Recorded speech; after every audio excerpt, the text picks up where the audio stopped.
నమస్తే. Welcome to my channel. 'Raju వల్లవై సౌందర్య జీవితం ఇలా అవుతుందని అస్సలనుకోలేదు. ఎందుకంటే ఆమెకు ఇలా జరగడానికి కొన్ని యూట్యూబ్ ఛానల్స్ కారణమని నేననుకుంటున్నా. పాపం భర్త చనిపోయి బాధలో ఉంటే, ఇప్పుడు ఆమె అద్దెకుంటున్నటువంటి ఇల్లు ఖాళీ చేయమని ఓనర్స్ అన్నారంట. ఎందుకు అంటే ఒక్కసారి ఈ వీడియో చూడండి. మీకే తెలుస్తుంది.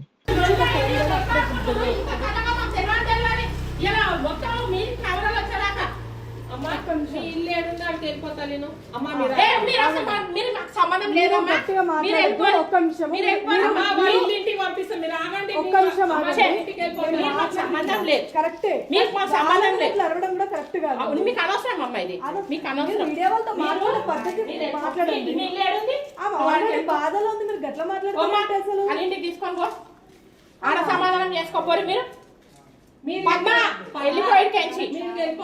వెళ్ళిపో, నువ్వు ఆడ ఇంటర్వ్యూ చేసుకోపో. మాకు సంబంధం లేని విషయానికి 10 రోజుల నుంచి అవుతున్న సంగతి మాకు ఒక్క మాట చెప్పాలి. ఇప్పుడు పడకు, ఇంత కథ అవుతుంది, కొట్లాడుకుంటున్నారు. వచ్చే ముందు కూడా ఇన్ఫార్మ్ చేసి చెప్పాలా కదా, మాకు చెప్పాలా లేదా? ఒక మాట 10 రోజులు అయింది ఇట్లా సూసైడ్ అయిన విషయం మాకు తెలియదు. వాళ్ళు మాకు ఓనర్స్ కి ఇన్ఫార్మ్ చేయాలా చేయొద్దా? చేయాలా చేయొద్దా చెప్పండి. వాళ్ళు ఉన్న బాధలు వాళ్ళు మర్చిపోయి ఉంటారు. మాకు ఒక విషయం చెప్పాలి. వాళ్ళు మొన్న కొట్లాడుకున్నంటే ఆ రోజు మేము లేము ఇంట్లో 2 days కింద. ఆ ఎందుకు గొడవ కూడా మాకు తెలియదు. వీళ్ళు ఇన్ని కథలు పెట్టుకుంటే ఇంకా మీద ఇంటర్వ్యూ కూడా అది చేసుకుంటా మాకు ఒక్క మాట చెప్పాలా? ఫోన్ చేసినప్పుడు ఎత్తాలా? ఫోన్ చేసినప్పుడు ఎత్తాలా? అమ్మ మాకు ఇట్లా ప్రాబ్లం ఉంది, మేము బయట ఉన్నాము, మాకు ఒక మాట చెప్పాలా? వాళ్ళకి ఇబ్బంది ఉంటది కదా. సరే, అవన్నీ మేము మీకు సమాధానం ఇయ్యానమ్మా. పోయాడు ఇంటర్వ్యూ తీసుకో. మానవత్వం ఉంటుంది. నాకు లేదు బెట్ట, నాకు లేదు, అర్థం చేసుకో. నాకు లేదు, అట్లా అంటలే. నేను అర్థం నాకు మానవత్వం లేదు. అట్లా అంటలే. మీకు ఇబ్బంది అవుతుంది. నాకు లేదు బెట్ట, నాకు లేదు. నాకు వాళ్ళు సమాధానం ఇవ్వాలి. మీరు అవసరం కదా నాకు. సరే బెట్ట, అక్కడ చేసుకోరు. వెళ్ళిపోతాను, నువ్వు ఆడ చేసుకోరు. ఇక్కడ ఇంటర్వ్యూ చేస్తాం అనట్లేదు. నేను ఏం అర్థం చెయ్యబెట్టా చేసుకోరు. మేము అక్కడనే చేసుకుంటాం. ఖాళీ చేయమంటే ఖాళీ చేస్తారేమో. టైం ఇస్తే వాళ్ళు ఖాళీ చేస్తారు కదా. మీరు మాకు అవసరం లేదు. మా వల్ల ఇప్పుడు వాళ్ళని తిట్టడం కరెక్ట్ కాదు. సంబంధమే లేదు. వాళ్ళు మాకు చెప్పాలా, వాళ్ళు మాకు ఇన్ఫర్మేషన్ ఇవ్వాలా ఇవన్నీ అవుతున్నాయని. ఏమత్తమో చెప్పినావు? నీళ్ళు కావాలని వచ్చినావు. నీళ్ళు మా అల్లుడు చచ్చిపోయిండు, నీళ్ళు కావాలని వచ్చినావు నువ్వు. అవునా? నా అల్లుడు ఇట్లా సూసైడ్ చేసుకుంటూ ఇట్లా కథ అయింది ఇవన్నీ చెప్పినావా నువ్వు నాకు? బోరింగ్ కావాలా, నీళ్ళు కావాలని వచ్చినావు. మా అత్తమ్మకి ఏం చెప్పినావు? మా అత్తమ్మకు బోరింగ్ కావాలని వచ్చినా నువ్వు. మా అత్తమ్మకి ఏం చెప్పలేవు. ప్లీజ్, వాళ్ళు ఆల్రెడీ బాధలు ఉన్నారు. నాకు చెప్పా మీరు ఇంటికి రావద్దు, మీరు ఇలా చేయాలి, నేను తాళం వేసుకుంటా, మీరు ఇంటికి రావద్దు. 2 రోజులు మీరు ఇల్లు కాలేసి వెళ్ళిపోవాలి. 2 రోజులు మీరు ఇల్లు కాలేసి వెళ్ళిపోవాలి. చూశారు కదా, కనీసం ఇంత జరిగినా కూడా రూమ్ ఓనర్స్ కి ఒక్క మాట కూడా చెప్పలేదు అని అన్నది కదా. సరే, ఆమె బాధలో ఉంది అనుకుందాం. పక్కన ఎవరో ఒకరు ఉంటారు కదా, వాళ్ళు చెప్పలేదా? పోనీ వాళ్ళు వేరే దగ్గర ఉంటారు అంటే అది కాదు, వాళ్ళ కింద పోర్షన్లోనే ఉంటారు.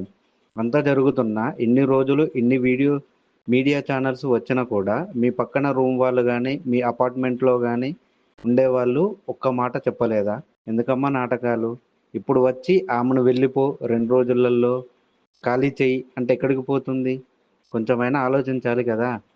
నువ్వు ఒక ఆడదానివే కదా, ఇంకో ఆడదాని బాధ అర్థం చేసుకోవా? కొన్ని రోజులు సెట్ అయ్యాక వెళ్ళు అనాల్సింది పోయి వెంటనే ఖాళీ చేయాలి, మీ వల్ల ఇబ్బంది అవుతుంది అంటే ఎలా అమ్మా?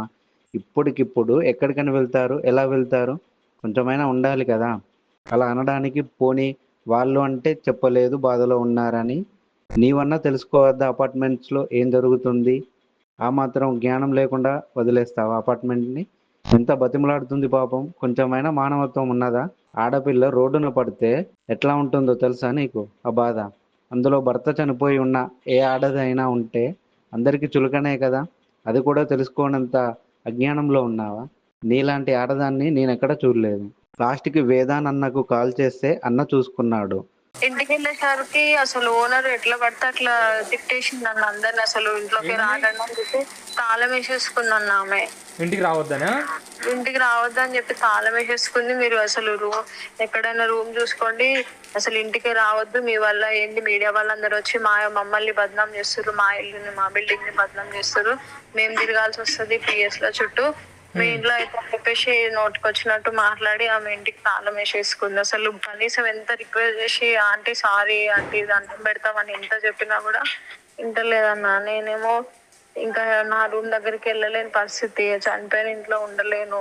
ఇక్కడేమో రిలేటివ్స్ గల్లీ కాలనీ అందరికి తెలిసిపోయింది. ఈ సిచ్యువేషన్ లో మేము ఇప్పుడు బయటికి రావాల్సి వచ్చిందన్న, నేను మా అన్నయ్య మా తమ్ముడు మా నాన్న మా అమ్మ 5గురం.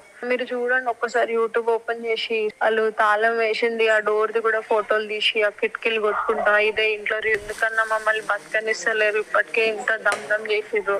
నువ్వు కొన్ని రోజులు ఎక్కడన్నా విలేజ్కి వెళ్ళడం కానీ లేకపోతే ఎందుకు ఆగిన తెలుసా అన్న, ఆయన 11 days ఉందన్న. రేపు కొంచెం ఆయనకి ఆ ఇంట్లో మొక్కుకొని కొంచెం చేసుకొని ఊరికి వెళ్ళామంటే, నిన్న మీరు చూసిరో లేదో వాళ్ళ నాన్న వాళ్ళు కొంచెం ఇట్లా మమ్మల్ని అండం వల్ల రావద్దు చేయొద్దు చంపేస్తామా అండం వల్ల నాకు లాస్ట్ కు వెళ్ళాం అనుకున్నా నేను మా ఆయన కోసం, కానీ వాళ్ళు నన్ను అస్సలు ఇష్టపడట్లేదు. ఇక్కడే చేసుకున్నా, రేపు ఒక్క రోజు ఉంటే నేను ఊరికి వెళ్ళిపోయేదాన్ని అన్న కొన్ని రోజులు దాకా.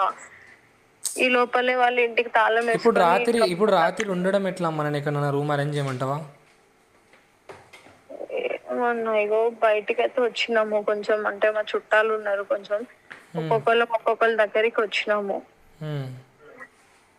ఇక రేపు ఆ కార్యక్రమం అయిపోయిన తర్వాత రూమ్ వెతకాలి, కానీ ఈ సిచ్యువేషన్ లో రూమ్ లో వెతకాలన్నా ఇస్తారో ఇయ్యరో అని కూడా కొంచెం భయం అవుతుందన్న. ఎందుకంటే ఇక యూట్యూబ్ ఓపెన్ చేయగానే అంత ఫేసెస్ అందరి వైరల్ అయిపోయినాయి కదా, ఇంట్లోకి వెళ్ళగొట్టే పరిస్థితి వచ్చిందన్న. బాధపడకమ్మా, నేను ఏమైనా రూమ్ అరేంజ్ చేయమంటే నేను అరేంజ్ చేస్తా అమ్మా, అరేంజ్ చేస్తే అక్కడ ఉంటారా మీరు? చూడండి అన్న ఒకసారి ట్రై చేయండి. నేను ఆమెకి కూడా కాల్ చేసి చెప్పిన, అక్క నేను మీకు ఇట్లా ఇంటర్వ్యూ ఇచ్చినా కానీ నా పరిస్థితి ఇప్పుడు ఇట్లా అయిపోయింది అని అంటే, ఆమె కూడా బాధపడ్డది. లైఫ్ కదన్నా, ఇప్పుడు అన్నకి కూడా వైఫ్ ఉంది, వాళ్ళ వైఫ్ ఇప్పుడు ప్రెగ్నెంట్, ఆమె 4-5 months ప్రెగ్నెంట్, ఆయనకి ఫ్యామిలీ ఉంది. ఇప్పుడు ఎవ్వరు డ్యూటీలు జాబ్లు చేయకపోయినా పని చేయకపోయినా బతకలేం కదన్న సిటీలో. సొంత ఇల్లు కూడా కాదని రెంట్లే, ఊర్లో కూడా మాకు ఇల్లు కూడా లేదు, ఎక్కడికని పోతాను చెప్పన్న. ఆయనకి నమ్మి చేసి ప్రతిసారి నేను ఎక్స్క్యూజ్ చేసుకుంటూ వచ్చి ఆయన నమ్మి నేను జీవితాన్ని ఇది చేసుకుందాం అనుకుంటే ఆయన ఇంత బద్నాం చేసి పోయినా. అసలు ఇది మాత్రం జనాలు ఎవ్వరు చూస్తలేదు. ఫస్ట్ నువ్వే గుర్తుకొచ్చినావు. ఎంత మంది వచ్చి కనీసం నేను ఒక 8-9 మందికైనా ఇచ్చినా కానీ నాకు ఇప్పుడు ఈ సిచ్యువేషన్, నాకు ఇంట్లోకి వెళ్ళి ఓనర్స్ బయటికి వెళ్ళగొట్టిర్రు ఈ టైంలో. నాకు అంటే కొంచెం అన్నకి సో దయచేసి ఇలా ఎవరు చేయవద్దు. ఆ ఓనర్స్ అయినా ఏ ఓనర్స్ అయినా, ఎందుకు అంటే ఎవరికి ఎప్పుడు ఏ ఆపద వస్తుందో తెలియదు, ఎవరు ఆదుకుంటారో తెలియదు. సో దానికోసం ఇంత దిగజారుడు ప్రయత్నాలు చేయవద్దు అని మన ఛానల్ ద్వారా కోరుకుంటున్నా.